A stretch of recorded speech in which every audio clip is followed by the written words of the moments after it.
The most terrifying empire in history hid its secrets in plain sight.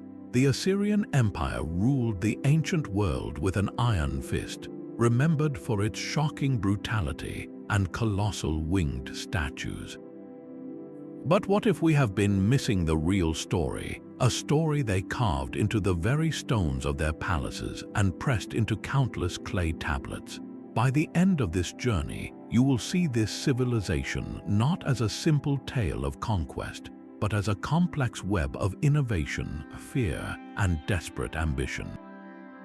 We will uncover why a king's library was actually a spy network, how stone guardians were built to trap demons, and what a royal garden party reveals about hidden desires. These are not lost treasures waiting in a tomb. They are clues staring back at us from museum displays, waiting to be read. What does it truly mean when a civilization is obsessed with being remembered forever? The first secret lies buried not in a forgotten vault, but in the heart of their greatest city. In the royal palace of Nineveh, King Ashurbanipal did not build a simple library. He constructed a weapon. This collection, often celebrated as the world's first great library, with its staggering trove of over 30,000 clay tablets, was far more than a king's personal reading room. It was the ancient world's most sophisticated intelligence agency, carved in mud and baked hard. Think of it as the empire's central server, a physical database designed to consolidate every strand of knowledge from every corner of their dominion.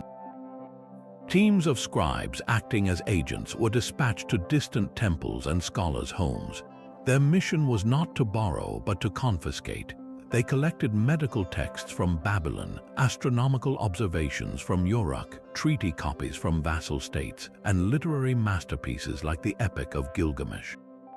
All of it was brought back to Nineveh, copied by palace scribes, and the originals often kept, cutting off the source of that knowledge from its original home. This was information control on a grand scale. By owning the omens, the king could predict rebellions. By owning the medical texts, he could control healing. By owning the histories and myths, he could shape the empire's very identity. The library was a tool to foresee and neutralize every possible threat, from a plague to a political rival. The profound irony is that this instrument of absolute power, intended to solidify an empire, became the very thing that outlived it. When Nineveh fell in a fiery siege, the papyrus scrolls of other nations turned to ash. But clay, when baked in that same destruction, became ceramic, hardening the knowledge for millennia. So the primary window we have into the entire Mesopotamian mind, a gift of poetry, law, and daily life, survives only because a paranoid king sought to own it all. His tool of control became our key to understanding. That library of clay was a fortress of the mind, but the Assyrians built physical fortresses too, guarded by silent giants. These are the Lamashu, the colossal winged bulls with human heads that stood watch at every royal gate. To us, they are magnificent sculptures, but to the Assyrians, they were something far more potent. They were not decorations, they were supernatural security systems carved from a single, immense block of stone. Their function was to guard the threshold, the most dangerous spiritual space in the ancient worldview. Doorways were seen as vulnerable points, places where evil spirits could slip from the outside world into the sanctity of the palace. The Lamashu were designed to be the perfect trap. Look at their famous 5 legs. From the front, they stand firm and immovable, a solid wall of muscle and stone, but walk to the side and they appear to be striding forward. This was no artistic mistake. It was a deliberate magical act. The creature was both stationary and in motion, eternally caught in the moment of stepping forward to block any malevolent force. It created a perpetual barrier in time and space.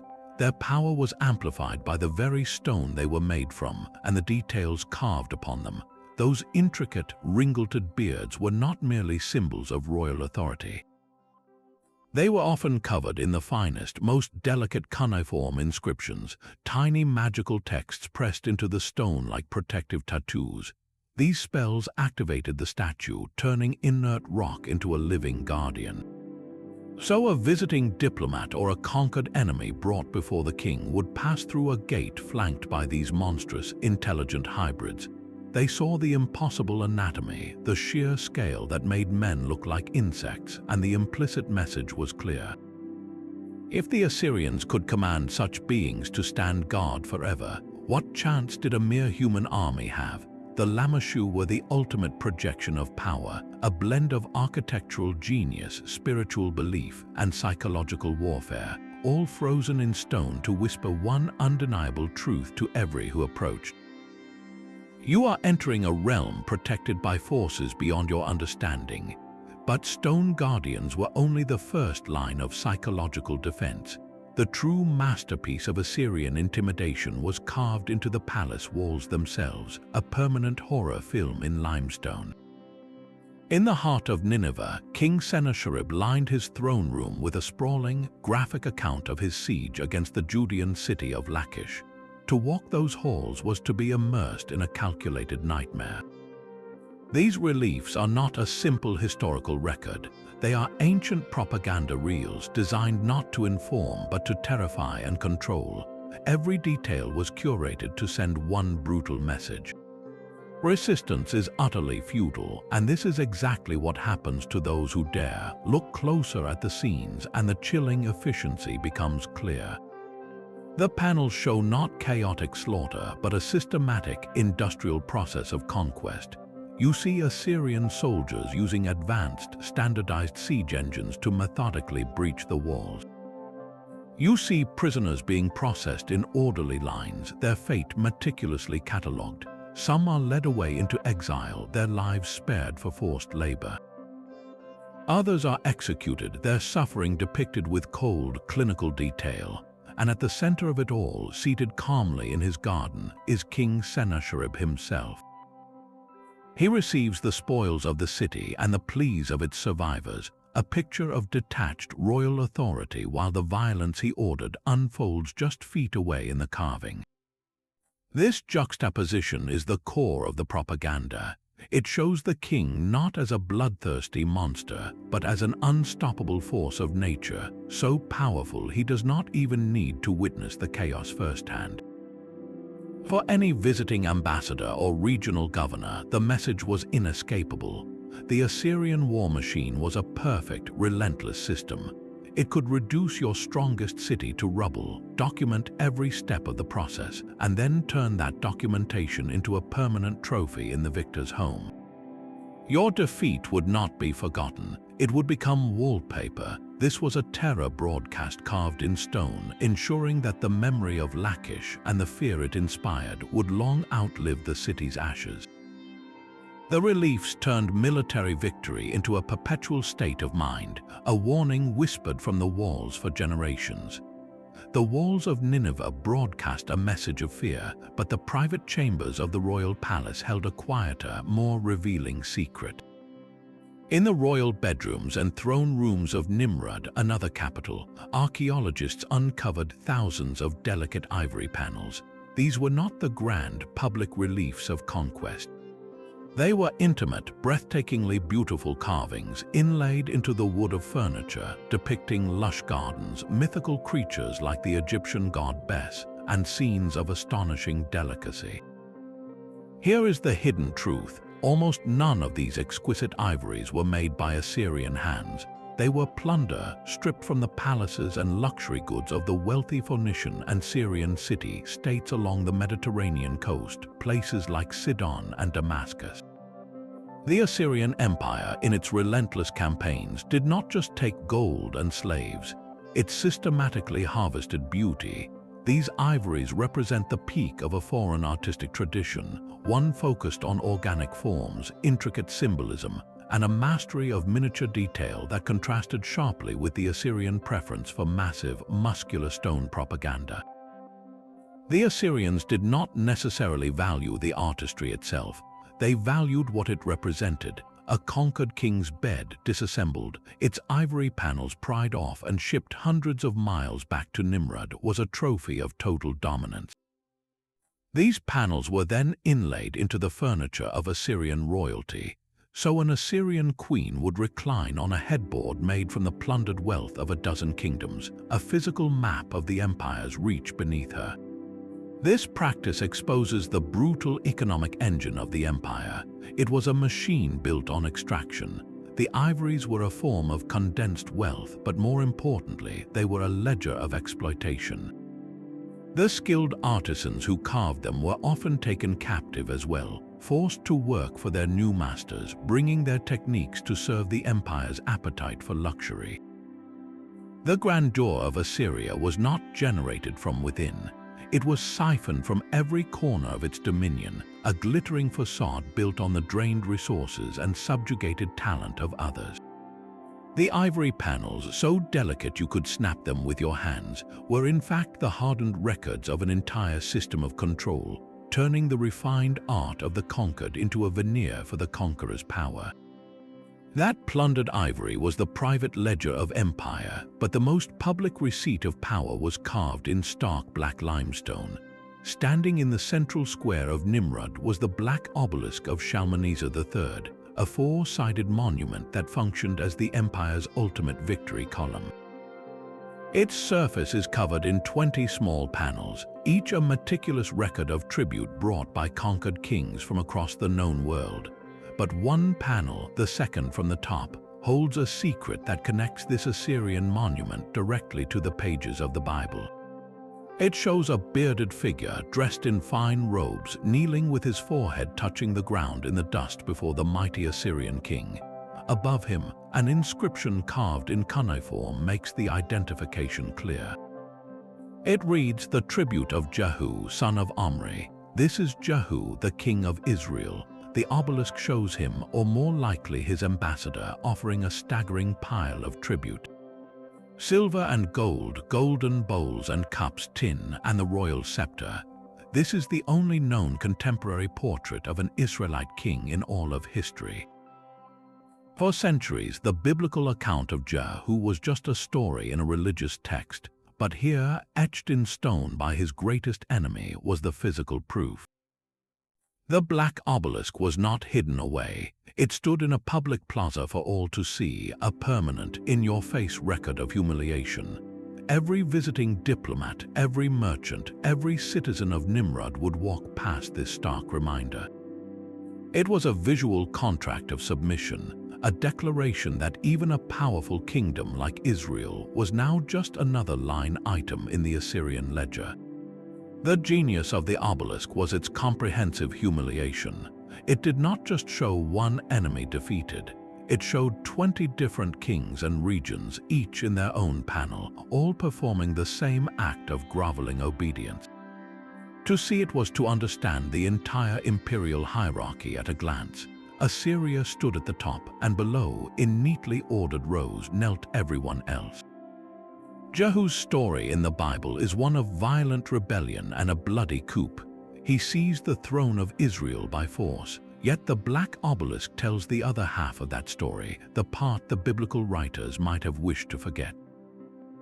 To secure his new and fragile power, Jehu had to buy off the true superpower to the east. His kneeling figure, frozen forever on that black stone, is the price he paid for his crown. It is a stark lesson in realpolitik carved in limestone, proving that even a king anointed by biblical prophecy could not escape the heavy tribute demanded by an Assyrian emperor. The black obelisk recorded the wealth of nations, but the Assyrians sought to control something far more fundamental than gold. They aimed to command the very source of life. Stretching across the landscape from the mountains to the capital, the great canal systems of Assyria were not merely engineering projects. They were acts of psychological conquest carved into the earth itself.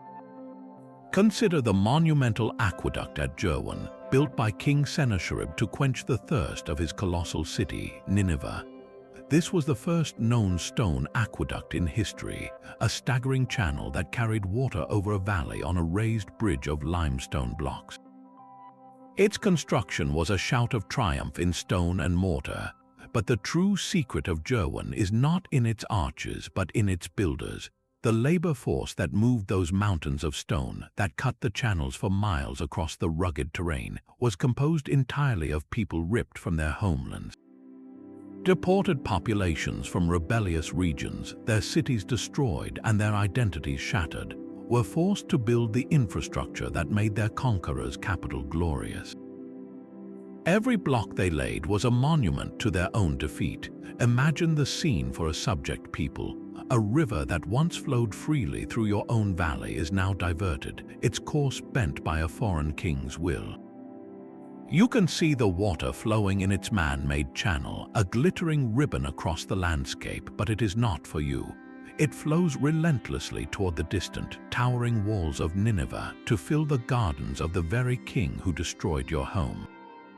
The canal became a daily, inescapable reminder. It taught a brutal lesson in real time. The empire did not just take your harvest or your children. It could take the rain from the hills and the flow from the springs. It could reshape the world itself to serve its heart. This was domination made visible, a permanent scar on the land that whispered a simple, terrifying truth. If the king can make a river obey, what hope do you have to resist? The water flowing to the capital was the lifeblood of the empire, siphoned from the veins of the conquered. It showed that Assyrian power was not just about fear, but about the absolute, godlike control of nature and destiny. Yet even the king who commanded rivers and mountains sought an escape from his own absolute power. In a quiet corner of Ashurbanipal's palace in Nineveh, a single alabaster panel offers a startlingly different vision of Assyrian royalty. Known as the garden party relief, it shows the king reclining on an elaborate couch, a bowl in his hand, while his queen sits upright beside him, facing him. Servants with fly whisks stand nearby, and the air seems thick with leisure. But look closer at what the queen holds. In her hand, and in the hands of her attendants, are long, graceful stems topped with distinctive teardrop-shaped blooms.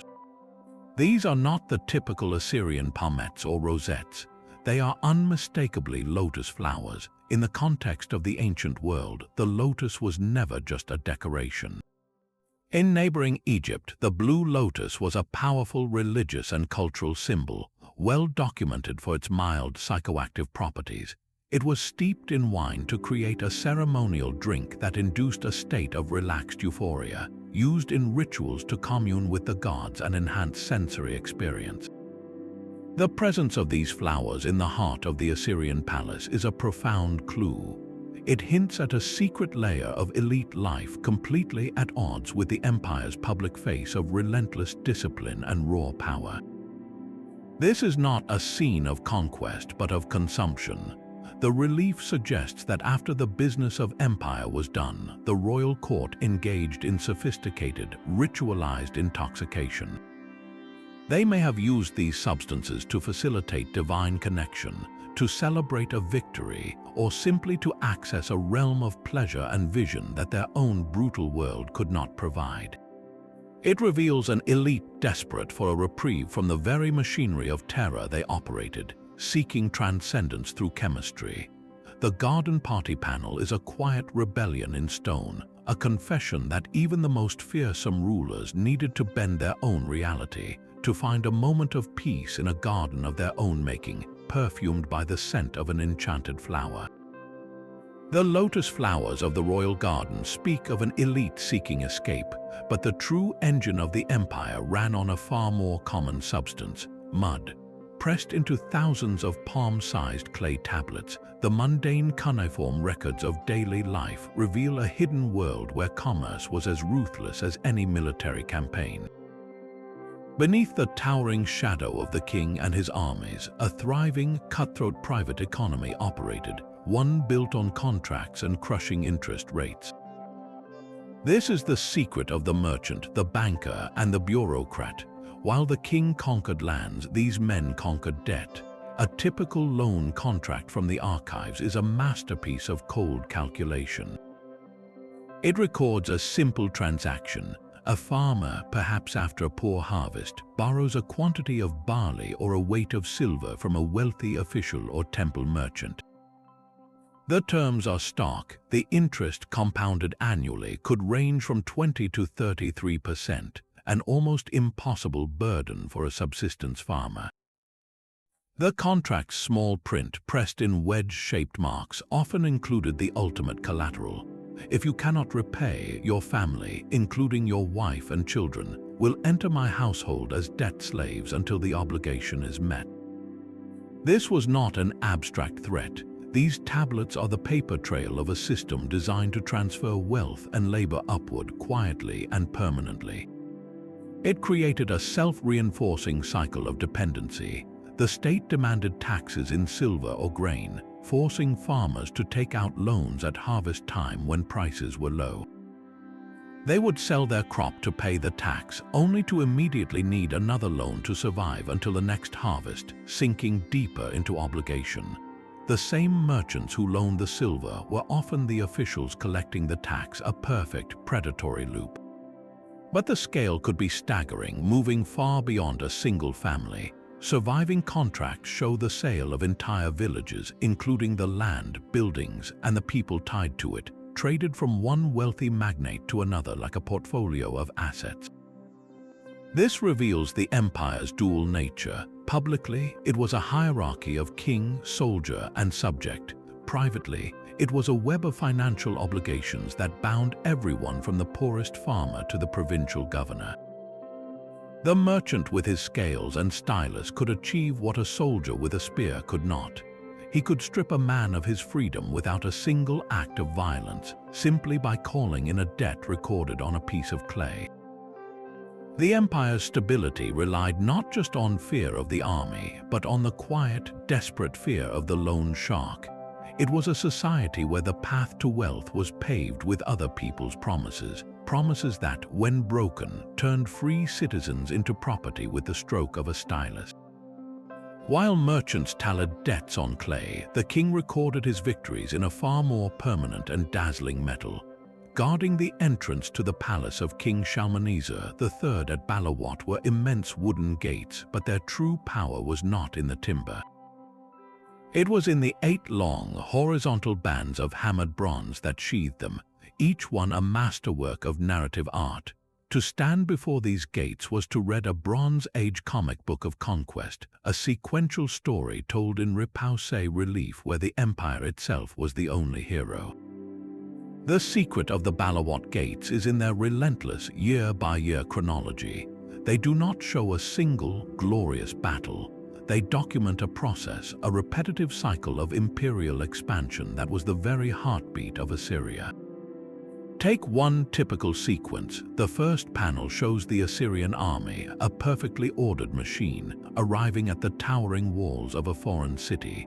The next panel focuses on the engineering. Soldiers construct massive siege ramps, pushing wheeled battering rams up to the very parapets under a hail of arrows. Then the breach. Assyrian troops pour into the city, their lines disciplined even in the chaos. The following scene is the surrender. The defeated king, often shown prostrate or with hands raised in supplication, is brought before Shalmaneser. Then comes the looting. Soldiers meticulously carry away the city's wealth. Furniture, cauldrons, and precious vessels are hoisted onto their shoulders in an orderly parade of plunder. Finally, the last panel shows the long, tragic line of captives. Men, women, and children, their postures slumped with exhaustion, are marched away from their smoldering homes toward an unknown future in Assyria. This is not a celebration of a single victory. It is a manual for empire. Every city, every campaign followed this same brutal script. The gates presented subjugation as a standardized, repeatable product. The medium itself carried the final, hidden message. Bronze was an expensive strategic resource, alloyed from copper and tin, often mined in distant, contested lands. The very metal used to create these stunning narratives was quite literally the spoils of war, melted down and recast. The gates were a perfect closed loop. They depicted the process of conquest using the material gained from that conquest, turning plundered resources into a permanent monument to the act of plunder. For any visitor, the message was inescapable and cyclical. Your city's wealth could end up here, hammered into a panel that tells the story of your own defeat, urging the next city to surrender without a fight. The gates were not just a record, they were a prophecy written in gleaming bronze. The gleaming bronze gates promised an empire in total control, but beneath the very floors of those palaces and homes, a different truth was buried.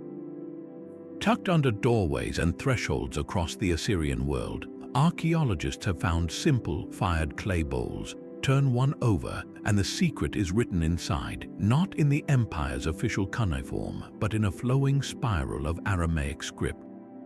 These are the so-called demon bowls, and they are incantations, desperate spells to trap ghosts, demons, and every kind of evil spirit. This was not state religion. This was personal, paranoid magic. The mighty Assyrian, who could shatter city walls and deport entire populations, lived in genuine fear that an invisible plague could slip through his door at any moment. The inscriptions are chillingly specific. They name the demons like Lilith and command them to be captured and held within the confines of the bowl's circle, powerless to harm the household. Often, the spell would be sealed by drawing a bound demon at the center, a prisoner in ceramic. Think of it as a supernatural landmine buried at the most vulnerable point in the domestic space. The profound irony is staggering. Here was a civilization that specialized in creating tangible, physical terror, yet its people were consumed by anxiety over intangible threats they could not see or conquer with an army. The empire sowed chaos and death on a continental scale, and perhaps a deep cultural guilt festered beneath the surface, a fear that all that unleashed suffering would return as a haunting. The demon bowls reveal a society that, for all its outward projection of invincibility, felt spiritually besieged. They built lamashu to guard the palace gates and buried bowls to guard their bedroom doors. It suggests that the relentless violence of the Assyrian world created its own ghost story, and every citizen, from the merchant to the soldier, was trying to lock the horrors they helped unleash out of their own homes. The bowls are a silent confession. The empire's greatest fear was not rebellion or invasion, but the spectral echo of its own cruelty creeping back in the night. The demon bowls reveal a private world of fear, but the most public display of royal power was a masterpiece of deception. High on the walls of Ashurbanipal's palace, the lion hunt reliefs present the king as the ultimate warrior, standing tall in his chariot, bow drawn, as enraged lions leap at his horses. The scene pulses with raw danger and regal courage, yet look closer and the illusion begins to unravel. This was not a daring expedition into the wild. It was a staged performance, a royal spectacle with a script written in stone. The clues are there, hidden in plain sight. In some panels, you can see what appear to be fenced enclosures and handlers with ropes, suggesting these majestic beasts were released from captivity directly into a controlled arena, perhaps even the royal gardens themselves. The king did not brave the wilderness. The wilderness was brought, caged and furious, to him. This transforms the entire narrative. The lion hunt was not sport. It was sacred theater. In the Assyrian mind, the king had one supreme duty: to protect the ordered, civilized world from the forces of chaos that constantly threatened to engulf it. The walled city and the cultivated garden represented that order. The lion, the ultimate symbol of untamed nature and raw violence, represented chaos. By publicly vanquishing the lion in a ritualized setting, Ashurbanipal was performing his divine job description. He was acting out a myth, proving he was the barrier between civilization and the abyss. Every arrow that found its mark was a promise to his people. I am strong enough to hold back the darkness for you, but the staging reveals a deeper, more cynical truth. The empire's real battles were not against beasts but against human enemies. Rebellious cities, rival kings, and internal conspiracies were the true chaos threatening the state. Yet conquering human foes is messy. It involves politics, betrayal, and the ugly reality of slaughtering other people. The lion hunt provided a clean, heroic alternative. Here, the enemy was pure, uncomplicated evil. The victory was total and visually spectacular, with no moral ambiguity. It allowed the king to showcase his strength and divine favor without the complications of a real war. He could be the fearless protector, not the ruthless conqueror. These reliefs were propaganda in its most elegant form. They took a controlled, ceremonial slaughter and elevated it to the level of epic myth, carving a lie of heroic wilderness adventure onto the palace walls to mask the brutal human cost of maintaining an empire.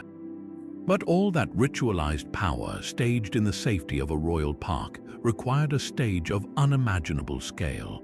The city of Nineveh itself was that stage, a colossus of mud brick and ambition sprawling over 7 square kilometers.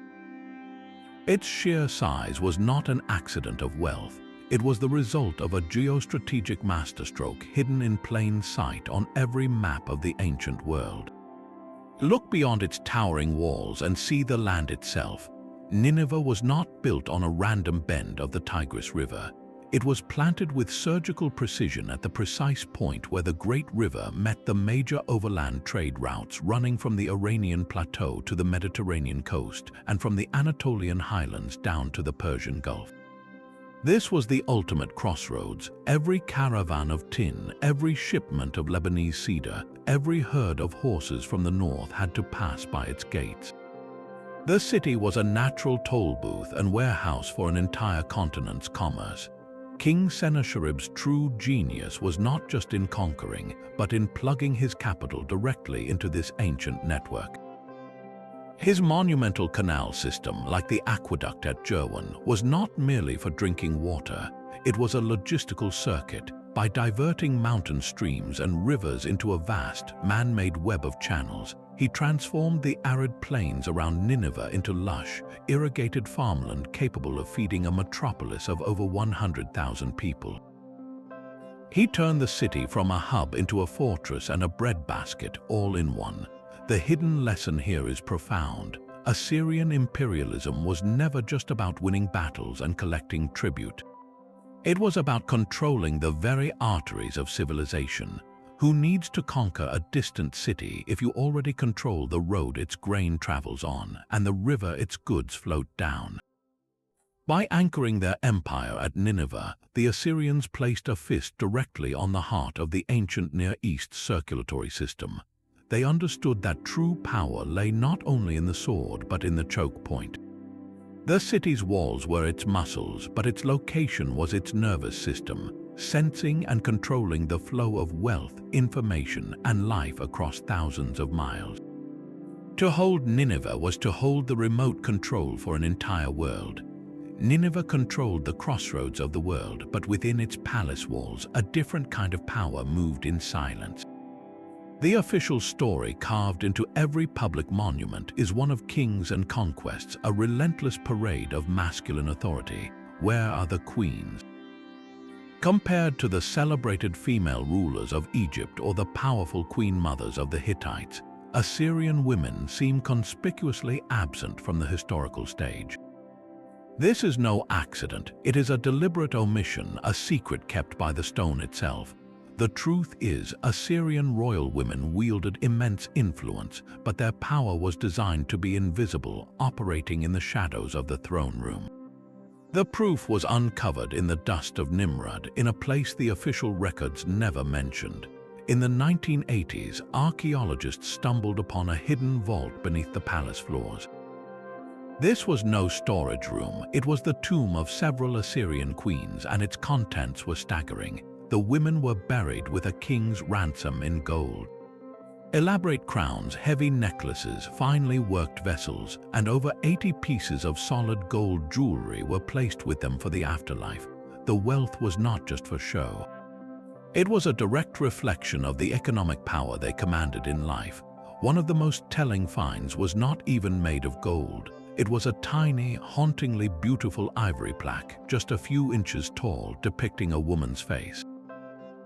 Dubbed the Mona Lisa of Nimrud for her enigmatic smile, she is believed to be a portrait of a queen. The exquisite, foreign-style carving, likely plundered from the Levant, was a personal treasure, a whisper of individual identity in a world that publicly celebrated only the king. But these queens were not just wealthy ornaments. Caches of clay letters reveal the true scope of their authority. They managed vast agricultural estates, overseeing production, managing workforces, and controlling the distribution of grain and goods. These estates were their personal power bases, generating immense independent wealth that could fund political favors and secure loyalties. Their most critical role was in the delicate, dangerous arena of succession. Queens were the linchpins of dynastic stability. As mothers of potential heirs, they worked tirelessly behind the scenes to build alliances among court officials and military commanders, lobbying to ensure their son would be the one to inherit the throne. A letter from one queen to her son, the king, mixes maternal concern with sharp political advice, demonstrating her intimate involvement in affairs of state. Her power was relational, built on networks of family, loyalty, and economic patronage. So why were they erased from the public narrative? The answer lies in the very ideology of the Assyrian state. The empire's projected image was one of unyielding, martial strength, a quality culturally defined as masculine. To publicly showcase a woman's influence would have been seen as a weakness, a crack in the facade of total, solitary royal control. The queens operated in the private sphere, the inner palace, precisely because that was where real dynastic power was nurtured and secured. They were the hidden architects of continuity, ensuring the king's line endured, even as the public monuments gave them no credit. Their gold-filled tombs are the silent correction to the stone reliefs, a buried testament to the fact that the empire was ruled not by one throne, but by the powerful, unseen partnership that sat quietly beside it. Those queens managed vast estates, but the empire itself was built on a far more humble foundation, a single, sun-dried brick. To understand Assyrian power, you must look down, not up, at the very ground they walked on. Across the empire, from the banks of the Euphrates to the foothills of Iran, archaeologists find them by the millions, mud bricks all the same size. The Assyrians did not just build with mud, they industrialized it. They pioneered the world's first known system of standardized, mass-produced construction materials. A royal decree would establish the official dimensions, and workshops near every major project would churn out bricks in precise, identical batches. Often, these bricks were stamped with a seal bearing the king's name and titles. This stamp was far more than royal vanity. It was a barcode of imperial control. Imagine you are a provincial governor tasked with building a new fortress on a distant frontier. Without this system, you would need to rely on local, irregular bricks, slowing construction to a crawl as masons constantly adjusted for odd sizes. But with the king's stamped, standardized bricks, you could work with local laborers who had never seen an Assyrian blueprint. You simply handed them the identical bricks and the universal plan. The fortress walls rose with astonishing speed, every layer locking perfectly into the next. This was the empire's secret logistical weapon. It allowed them to implant their presence anywhere almost overnight.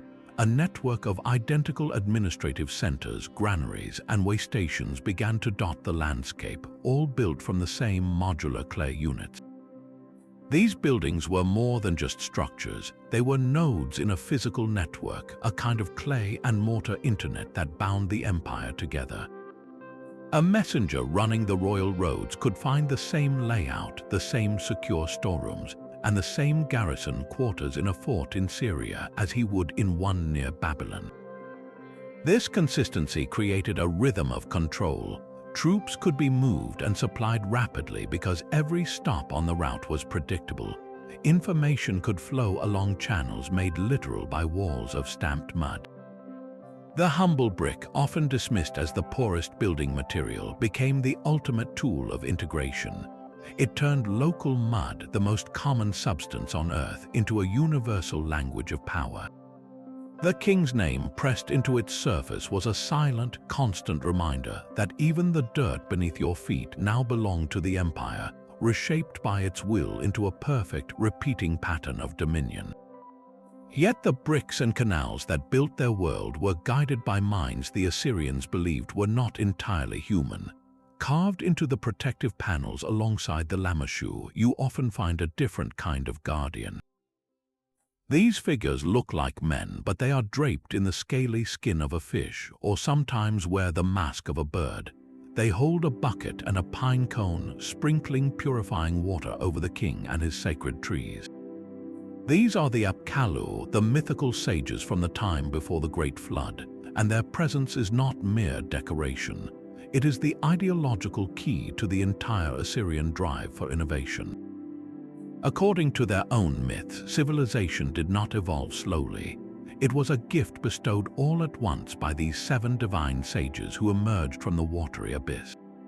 They were the ones who gave humanity writing, law, agriculture, architecture, and all the arts and sciences. The Assyrian kings claimed a direct, unbroken line to this antediluvian wisdom. They saw themselves not as inventors, but as restorers and protectors of a perfect, primordial knowledge that had almost been wiped out by the deluge. This belief transformed their entire approach to technology and administration. Every act of engineering, every astronomical observation, every medical treatment became a sacred duty. It was a spiritual imperative to recover and uphold the lost arts of the sages. Think of their relentless advances in siegecraft.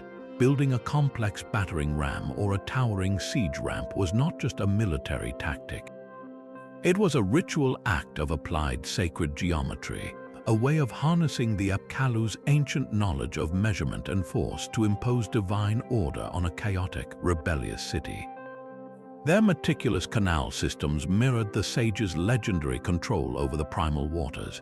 Even their obsessive record-keeping in libraries and on clay tablets was a form of devotion, preserving the sage's gift of writing against the threat of another cosmic reset. This framework provided a powerful motivation. It meant innovation was never questioned as unnatural or blasphemous. On the contrary, to push the boundaries of what was possible in engineering or statecraft was the highest form of piety.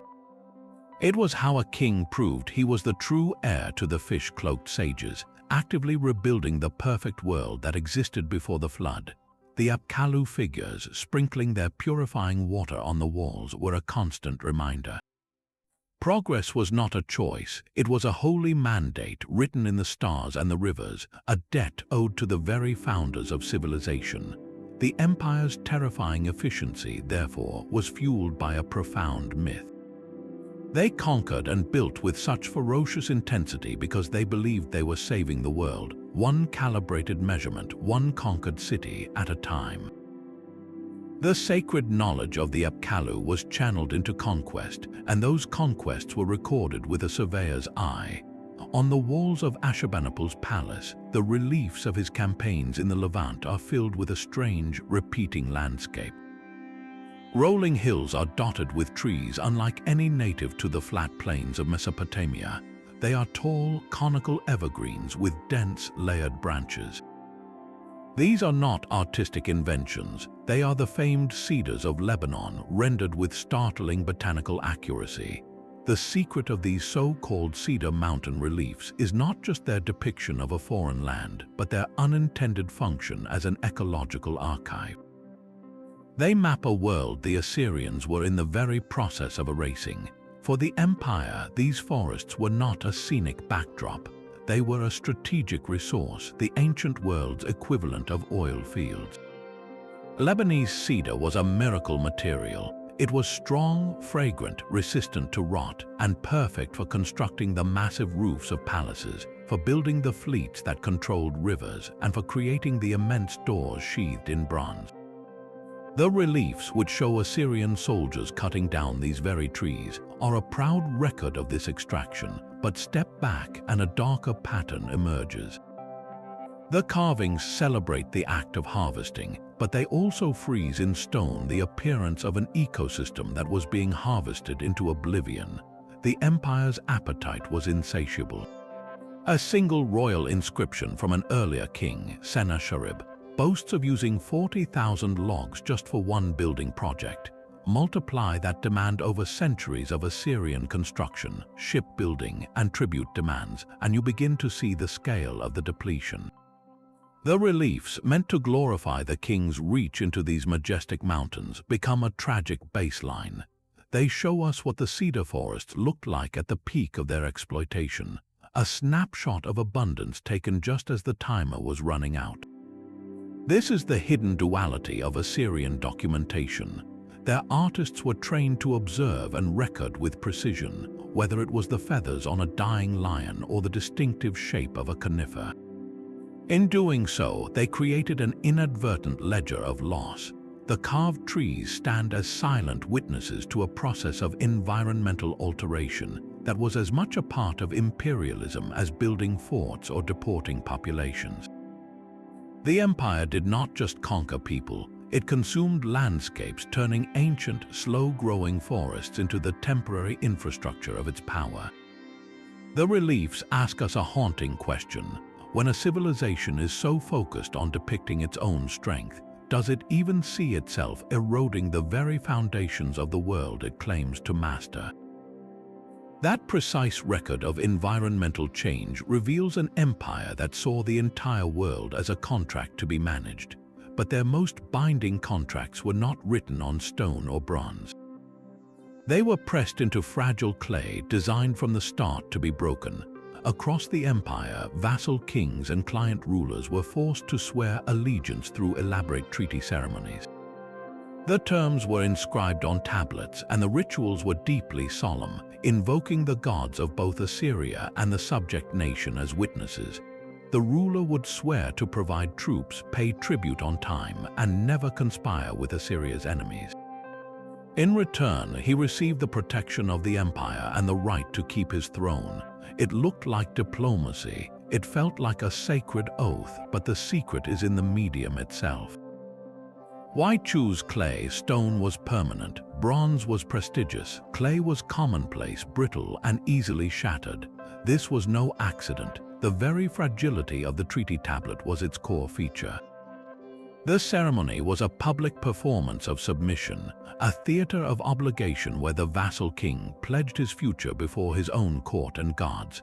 The lengthy curses inscribed at the end of the treaty were its true enforcement mechanism.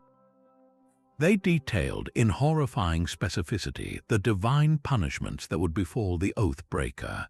May the gods turn your soil to salt, your rivers to blood.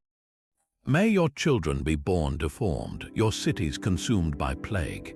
The treaty transformed rebellion from a simple political act into a cosmic crime, inviting supernatural retribution upon the entire kingdom.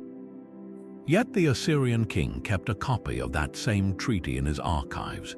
If the vassal rebelled or even hesitated in his duties, the response was swift and symbolic. The Assyrian copy was brought out and publicly smashed to pieces in a formal ceremony. This was not an act of anger, it was a calculated declaration. By destroying the physical object that represented the pact, the Assyrian king was performing the very curses inscribed upon it. He was showing the gods that the covenant was nullified, releasing the divine wrath upon the rebel. The broken shards were then often sent to the rebellious vassal, a final, unmistakable message. Your protection is gone. The demons of the contract are now hunting you. This system exposes the brutal Assyrian reality. Their treaties were never founded on mutual trust or lasting partnership. They were tools of temporary control, psychological traps baited with the illusion of solemnity. The potential for shattering was engineered into the agreement from its creation. The empire operated on a doctrine of permanent, conditional loyalty, enforced by the twin hammers of military terror and spiritual dread. The treaty tablet, so easily broken, taught a grim lesson. Your word is only as strong as our willingness to crush the clay it is written on. Broken treaties invoked divine wrath, but the most intimate prayers were pressed into the soft wax of a personal seal. Across the empire, from the fingers of merchants to those of high officials, archaeologists find cylinder seals carved with a curious, repeating motif. It is a simple, stylized open hand, often cradling a star or a circle. To the untrained eye, it might look like a mere decorative mark, but Egyptologists who found the symbol spreading even into their own lands through trade gave it a telling name. They called it the Hand of Ishtar. This tiny, private stamp reveals a spiritual secret the empire's stone propaganda never could. In the official state religion, Ishtar was a terrifying force. She was the goddess of war, her rage as devastating as the Assyrian army itself, celebrated in public hymns and invoked by kings before battle. Her public face was one of unbridled, destructive power, a perfect divine mirror for the empire's martial ideology. But the hand symbol tells a different, more personal story. Pressed into the clay of a loan contract or a letter, this mark was not about state power. It was a quiet, personal plea for protection in the chaos of everyday life. Ishtar was not just a goddess of war, she was also a deity of love, fertility, and, crucially, personal fortune. She was a multifaceted protector who could guard a merchant's caravan on a dangerous road, ensure a healthy childbirth, or bring success in a risky business deal. The open hand symbolized receptivity to her favor, while the star represented the goddess herself, the planet Venus, shining in the dawn sky. This was covert goddess worship, practiced not in towering temples, but in the privacy of the home and the marketplace. It hints at a profound duality in the Assyrian soul. Publicly, the empire projected an image of rigid, patriarchal control centered on the king and the national god Ashur. Yet privately, individuals of all stations reached for a more intimate, fluid divine relationship. A soldier might wear an amulet of the Hand of Ishtar not just for courage in battle, but for a safe return to his family. A merchant might seal a deal with her symbol, asking for profit and protection from thieves. In a society where fate was often decided by the king's whim or a creditor's ledger, this symbol offered a thread of personal hope, a direct line to a powerful deity who understood both strife and compassion. The Hand of Ishtar, hidden in plain sight on 1,000 administrative documents, is the empire's quietest rebellion. It whispers that even within the most disciplined and fearsome state machine, the human heart sought a gentler, more personal kind of power, pressing its faith into clay one secret, hopeful stamp at a time. The Hand of Ishtar offered personal hope, but the empire's ultimate tool for social control was a policy of terrifying scale. Mass deportation was not an act of mindless cruelty. It was a cold, surgical instrument of statecraft wielded with the precision of a master engineer. The records are chillingly specific. After crushing the rebellion of the Israelite city of Samaria, the annals of King Sargon II detail the deportation of exactly 27,290 people. They were not scattered to the winds, they were systematically relocated to the distant highlands of Media, and in their place, populations from other conquered lands were brought in to settle the now empty farms and towns of Israel. This was a calculated exchange of human capital. The goal was to sever every root of identity. Uprooted from their ancestral lands, their temples destroyed, and mixed with strangers who spoke different languages and worshipped different gods, a people's sense of collective memory and shared grievance was deliberately dissolved. A farmer from Samaria now tilled soil in the shadow of Median mountains, surrounded by Babylonians and Arameans. His children would grow up in a hybrid community, their old loyalties fading with each passing season. Simultaneously, this policy served as a brutal form of quality control. The Assyrians were not just moving bodies, they were redistributing skills. Skilled metalworkers from the north might be sent to bolster armories in the south. Experienced farmers from fertile river valleys were transplanted to jumpstart agriculture in newly conquered, underdeveloped provinces. It was a grim optimization of the empire's human resources, treating entire ethnic groups as interchangeable parts in a vast machine. The hidden, long-term consequence of this brutal social engineering was profound. By forcibly blending dozens of distinct cultures, languages, and traditions, the Assyrian Empire accidentally created history's first great melting pot. In the crowded markets and military outposts, a common language was needed to conduct business and follow orders. That language was Aramaic. Its simple alphabetic script, written on parchment and papyrus, proved far more versatile for administration than the complex cuneiform of the Assyrian elite. Over time, Aramaic spread like a linguistic wildfire, becoming the everyday tongue of commerce and communication from Egypt to Iran. The very policy designed to shatter old identities forged a new, shared one. This multicultural framework, born of coercion, became the indispensable social blueprint for every empire that followed. The Persians, and later the Romans, would look upon the Assyrian model and understand its terrible efficiency. They saw that an empire could be more than a collection of subjugated nations. It could be a single, managed system where old borders were erased not just on maps, but in the hearts and minds of its people. The echoes of those long-ago population transfers still whisper in the genetic and cultural tapestry of the modern Middle East, a permanent scar and an unintended legacy of an empire that sought to remake the world one displaced family at a time. Buried beneath the cornerstone of every major temple and palace was a time capsule of divine ambition.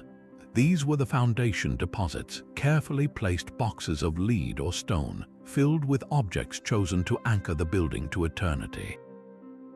Inside, you would find miniature replicas of the king's tools, a tiny gold or silver chisel, a perfect little brick mold, all made from precious metals. There were gemstones like lapis lazuli representing the celestial vault, and most importantly, there were clay tablets inscribed with the king's name, his titles, and a detailed account of the construction, addressed directly to the gods and to the future. The ritual was a profound act of magical engineering. By symbolically burying the essence of the building process, the king was weaving its existence into the very fabric of the cosmos, asking the gods to recognize and protect it for all time.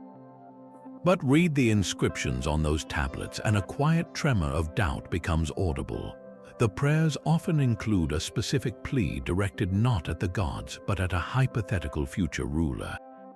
They implore any king who finds this building in ruins, who sees the king's name inscribed here, to show mercy, to restore the structure, to re-anoint its foundation, and in doing so, to speak the original builder's name with honor.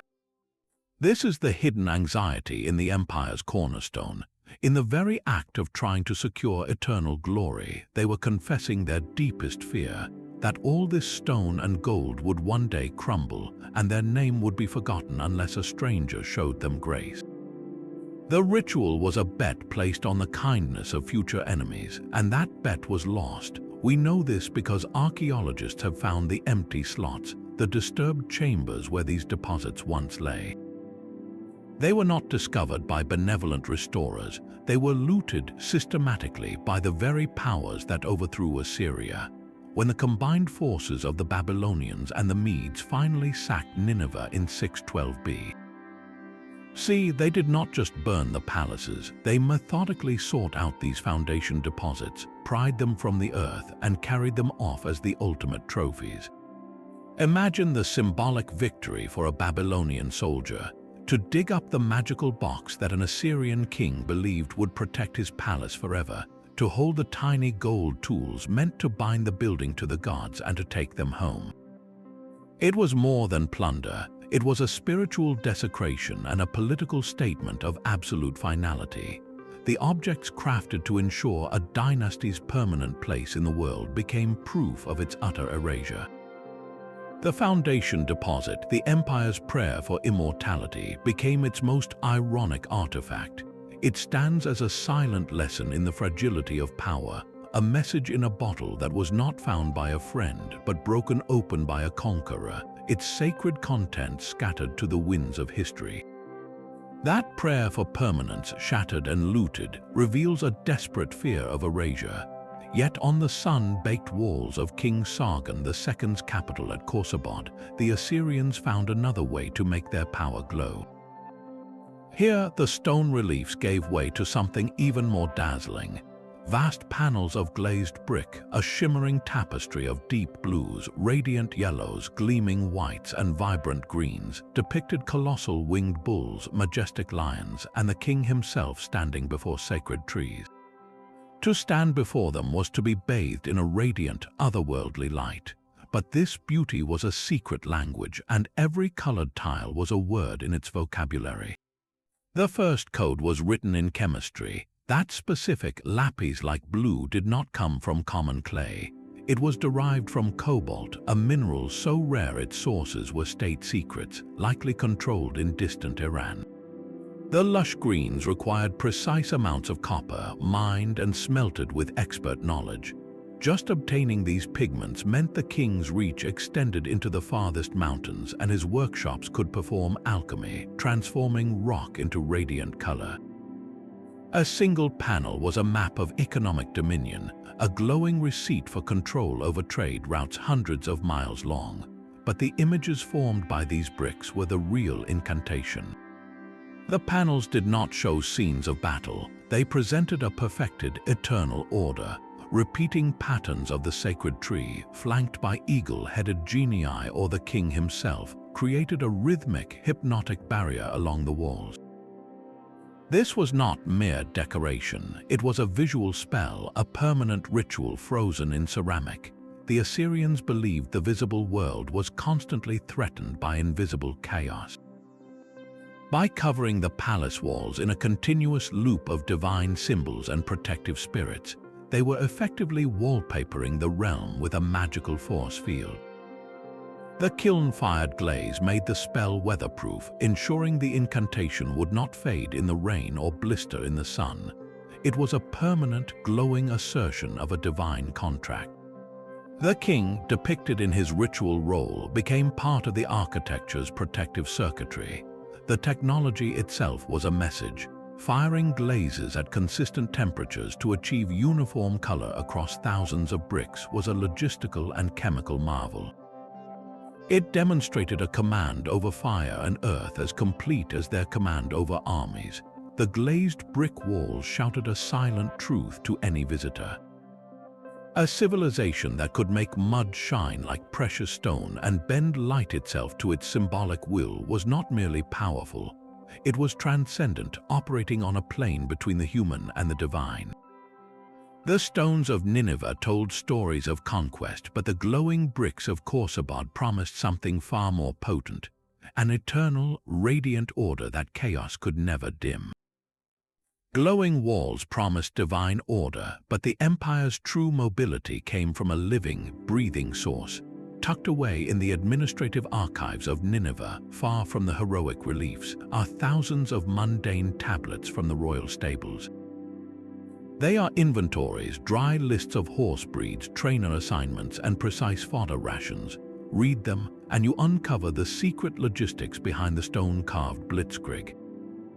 The Assyrians did not just capture horses, they engineered them. The tablets reveal a sprawling, state-run breeding program of shocking sophistication.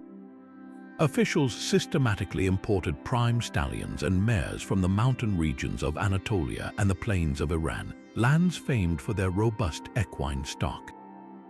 These foreign horses were not merely put to work, they were crossbred with local stock in a deliberate attempt to produce a superior war animal. The goal was specific.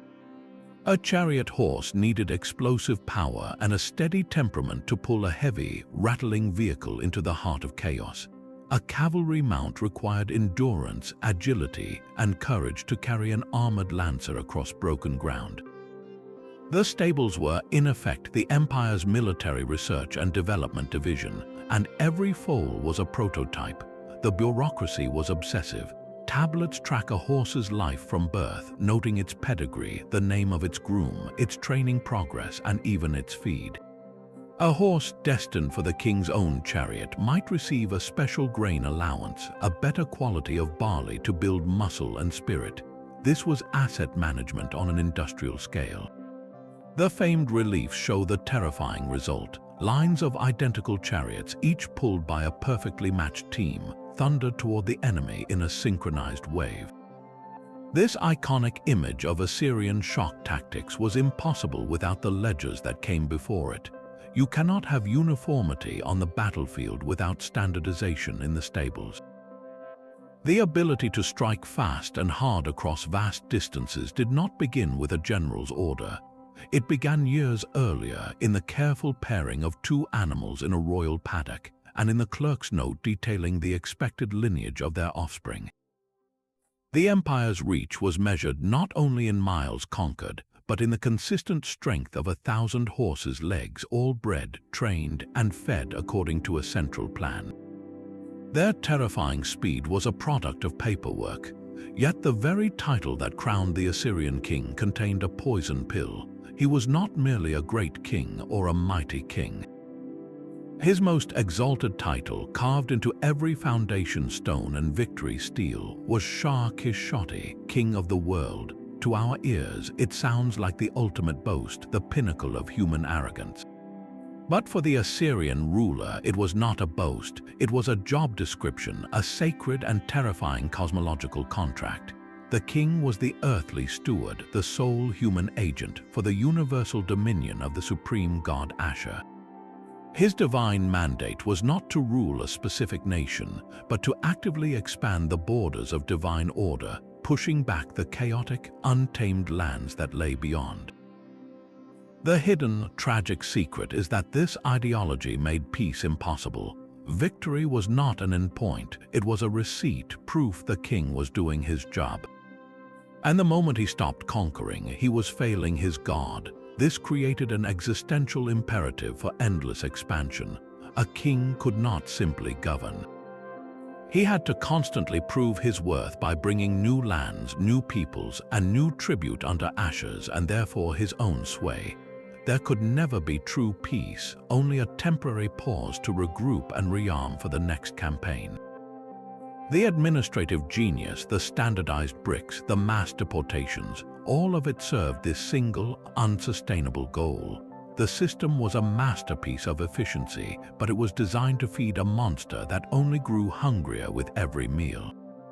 Over generations, this mandate led to fatal overextension. The army, though formidable, was stretched across thousands of miles of frontier. The economy, though ruthlessly efficient, was drained to fund ever more distant and difficult campaigns against hardened enemies who had learned to unite against the common threat. The policy of mass deportation and terror, which initially crushed resistance, eventually bred a deep, universal hatred. Former vassals waited for a moment of weakness, and neighboring powers like the Babylonians and Medes saw an empire that was vast, glittering, but brittle, its heart exhausted by the very ideology that built it. The title King of the World was not a celebration of achievement. It was a curse of perpetual motion. It locked the empire into a cycle of conquest that could only end when there were no more worlds to conquer, or when the world finally pushed back. In 612 BC, the pushback came. The coalition armies did not just sack Nineveh. They systematically dismantled the idea itself, proving that a king who claims the entire world inevitably makes an enemy of everyone in it. The grandeur was not toppled by a stronger army alone, but by the unbearable weight of its own divine ambition. The same library that served as an intelligence agency held another secret, one that would feel eerily familiar in our digital age. Within the chaotic jumble of 30,000 clay tablets in Nineveh, there was a hidden order, a system of organization so sophisticated it functioned as the ancient world search engine. The Assyrians did not just pile their knowledge into dusty rooms, they engineered a way to navigate it. Each tablet was meticulously categorized, grouped by subject into distinct sections. One shelf might hold all the medical texts with recipes for salves and diagnoses based on symptoms. Another section contained the vast collections of omens, cataloging what a liver's shape or a bird's flight might foretell. Literary works like the Epic of Gilgamesh had their own designated space. This physical sorting was just the first layer. The real genius was in the metadata. At the end of many tablets, a scribe would press a small note called a colophon. This was the tablet's identification tag. It could state, "This tablet is a copy from the city of Babylon," or copied from an original written in the reign of King Hammurabi. Most importantly, it named the scribe who did the copying, a signature of responsibility etched in clay. Some tablets went even further. Along their narrow edges, a scribe might inscribe a single-line summary, a kind of keyword tag. Imagine running your finger along a shelf and seeing the edges of tablets marked with phrases like "for toothache" or "omen of a lunar eclipse." This allowed a priest needing a specific ritual or a scholar researching a particular omen to find the relevant tablet without unrolling and reading each one, a task as daunting as scrolling through an unindexed hard drive. This was not mere filing, it was the cognitive architecture of an empire. By creating this retrievable system, the Assyrians transformed raw information into actionable knowledge. A general could request all omens related to river crossings before a campaign. A court physician could quickly find a treatment for a fever. The library became a dynamic tool, its contents accessible not just to the king, but to the specialized minds that kept the state running. This hidden catalog reveals a profound truth about Assyrian power. Their strength was not just in collecting knowledge, but in making it usable. They built a proto-database to manage the terrifying complexity of their world, from the movements of stars to the administration of distant provinces. In a very real sense, they invented a way to query their own civilization. The clay tablets were their servers, the colophons their hyperlinks, and the organized shelves their browser windows. It was a weapon of the mind, designed to bring order to chaos with the same ruthless efficiency they applied to everything else. That library search engine was a fortress against the chaos of forgetting.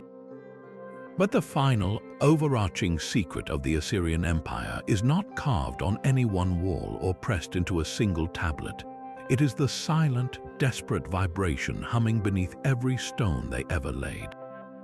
For all their terrifying power, their deepest, most driving fear was not rebellion, nor invasion, nor even angry gods. It was the quiet horror of being erased from history. Every secret we have uncovered, the Library of Control, the Stone Guardians, the Bronze Chronicles, the Foundation Deposits, was at its heart a different tactic in a single, all-consuming war against oblivion. The king who called himself ruler of the universe was, in a profound sense, shouting into a void, pleading for an echo. Look at the inscriptions, they never simply state a fact.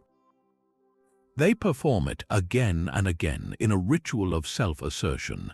I, Sennacherib, king of the world, king of Assyria. I, Ashurbanipal, who knows all wisdom. The I is always first, bold and repetitive. It is the grammatical equivalent of a lamashu, a monumental declaration of existence meant to block the creeping silence of time. They built with stone because stone lasts. They wrote on clay because clay, when fired, becomes ceramic, a material that outlives empires. They documented everything from the number of enemy heads taken in battle to the daily fodder for a stable of horses, because an unrecorded life was a life that might as well never have been lived. This obsession explains their paradoxical relationship with the cultures they destroyed. They did not merely loot art and deport artisans. They absorbed the stories, the gods, the scientific knowledge of their victims into their own grand narrative. It was a way of claiming not just territory, but time itself, stitching the history of others into the fabric of their own eternal legacy. The tragedy, hidden in plain sight within every museum display of their ferocious reliefs, is that they succeeded only too perfectly, but in the narrowest way possible. Their war against oblivion was won, but at a terrible cost. The sheer volume and violence of their boastful monuments shaped the one thing they could not control: how they would be remembered. For millennia after their fall, their name survived primarily as a byword for cruelty, a biblical archetype of heartless conquest. Their richer, more complex reality, the administrative genius, the spiritual anxiety, the artistic appreciation, the scientific curiosity, was drowned out by the very image of terror they worked so hard to project. They screamed their deeds into eternity to prove they were more than monsters, and eternity heard only the scream. So the last secret whispers from every carved slab and stamped brick. It asks us to look past the terrifying spectacle they intended as their permanent billboard, and to see instead the profound human vulnerability beneath it, the desperate, universal fear that when we are gone, nothing of our essence will remain. In their frantic, magnificent attempt to avoid being forgotten, the Assyrians left us the ultimate cautionary tale about the stories we choose to tell about ourselves, and how those stories, carved in stone, can become the only ones the future will ever hear. Their war against silence left an echo we still hear today, a legacy of contradictions carved into the very bones of history. This journey through 25 secrets reveals the Assyrian Empire not as a simple monster, but as a living paradox. It was a state of brutal, mechanical efficiency, yet its rulers trembled before clay bowls meant to trap ghosts. It achieved glorious innovation in engineering and administration, yet it consumed ancient forests and altered landscapes with a hunger that nearly devoured itself.